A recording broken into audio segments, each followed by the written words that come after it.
Welcome back. Let's talk about something that I really love, and it's called Lambda Expressions. And Lambda is actually a computer science term that really is compatible with this idea of functional programming. You see, Lambda expressions in Python are one-time anonymous functions that you don't need more than once. What does that mean? Well, Lambda expressions are really useful when you're using them for functions that you only use once. Remember how we talked about functions are useful because we can define them and then use these functions over and over and thus save us from copy and pasting code? Well, Lambda functions are for those occasions where we have a function, but we only need to use it once. And then the second part is that they're anonymous functions. That is, because we only use them once, we don't need to have a name for them because, we don't really need to store them anywhere on our machines. I just want to use it once, just run it, and then I'm done with it. Just throw it away. So how does a Lambda function look like? A Lambda function looks like this. We say Lambda in Python. Let me just add a bit of space here, just so we can see.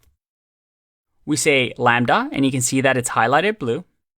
And then I'm going to say a parameter that this function is going to get, and then a colon, and then some sort of a function here, and the parameter.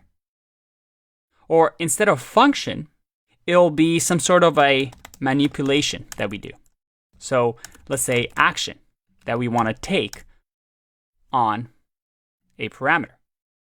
All right, this still looks confusing, so let's actually try to implement it in our functions that we've created. So let's say multiply by 2 is one of those things that we're only going to use once. I only want to multiply by 2 this my list, and then I'm done with it. I don't need to save it to memory. It's just extra piece of code. I don't need this. How can we do it? Well, let's say we have the map function back here, and let's turn it into a list. And for now, I'm just going to minimize these, so we only focus on the multiply by 2. And here, let's go back to multiply by 2. Remember how we had it before. My list, and we don't need the third parameter, just like that. Now, with a Lambda function, I can say, hey, I don't need to create a whole new function. I'm only going to use it once. Let's just remove this entirely. And instead of using multiply by 2, I'm going to say Lambda. And here, I'm going to give it the parameter. What parameter am I going to receive? Well, I'm going to receive an item from my list. And then in here, what do we want to do to my list? Well, I want to multiply it by 2. All right, could this work? Let's give it a go. I'm going to run. Whoa, did you see that? I didn't even use multiply by 2. As a matter of fact, I can just delete it. And if I click run, everything still works.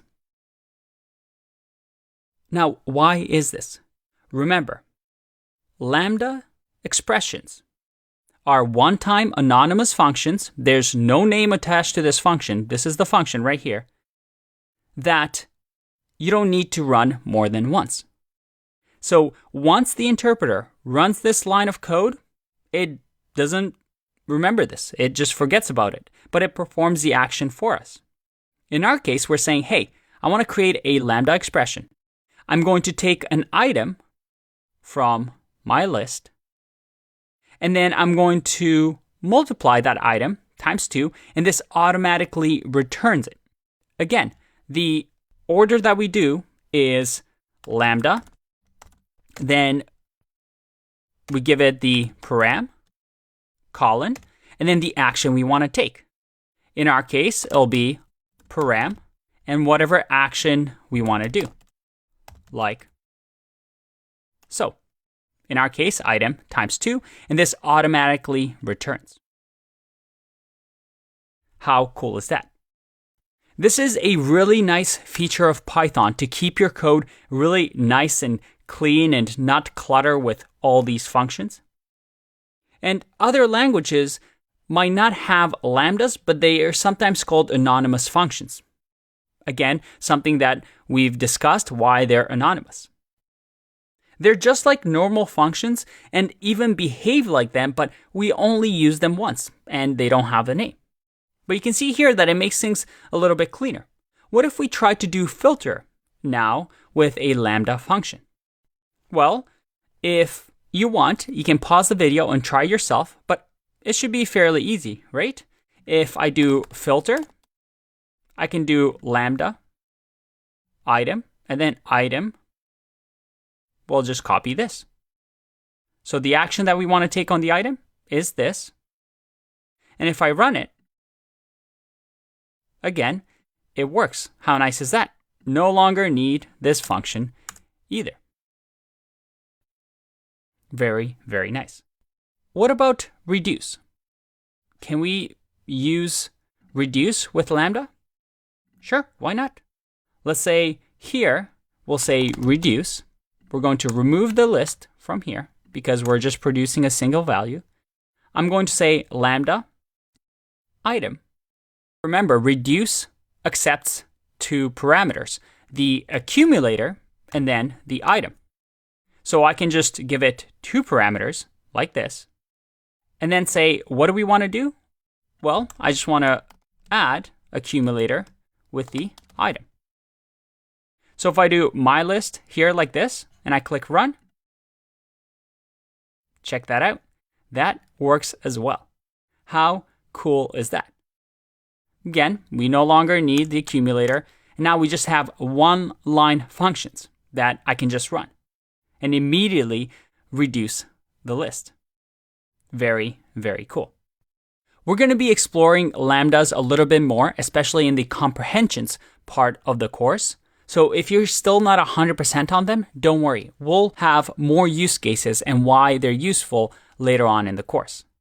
But lambda expressions, I really, really like. They make your code really, really small. However, they do make the code a little bit less readable. So it is a trade-off where you can get really clever with lambda expressions, but make your code really confusing to others. So you do want to be careful. For now, we're done. I'll see you in the next video.